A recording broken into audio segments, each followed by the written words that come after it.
দেখো ভাই, আমাদের এই ফ্রি ফায়ার গেমটার সাথে বাস্তব জীবনের একটা মিল আছে। আর সেটা হচ্ছে, আমরা যখন এই গেমটা স্টার্ট দিই তখন কিন্তু আমাদের কাছে কিছুই থাকে না। আমরা শূন্য হাতে গেমটা স্টার্ট দিই। গেমটা স্টার্ট হওয়ার পরে ম্যাচে গিয়ে আমরা লুট করি। যে যার মতো লুট করে, অন্ধর মতো লুট করে। কে কেমন লুট করতে পারে, ম্যাচের সম্পূর্ণ লুট করার পরেও আমাদের মন ভরে না। আমরা মনে করি আরও লুট করি, কিন্তু লুট করতে করতে আমরা এইটাই ভুলে যাই যে আমাদেরও এক সময় মরতে হবে। আর আমরা মরে গেলে এই কষ্ট করা লুটগুলো অন্য কেউ নিয়ে নিবে। আর আমাদের বাস্তব জীবনটাও এই রকমই।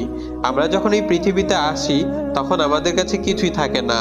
আমরা তারপরেও দুনিয়ার মানুষের সাথে চিটিং করে, বাটপারি করে, যে যার মতো টাকা কামাই, অনেক টাকা কামাই। টাকা কামাতে কামাতে আমরা এইটাই ভুলে যাই যে আমাদেরও এক সময় মরতে হবে।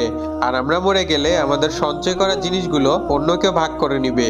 আর তোমার কাছে থাকবে শুধু 3.5 হাত মাটি আর কাফনের কাপড়। ভিডিওটা ভালো লাগলে একটা রিপোস্ট করে অন্যদের দেখার সুযোগ করে দিবেন। আল্লাহ হাফিজ।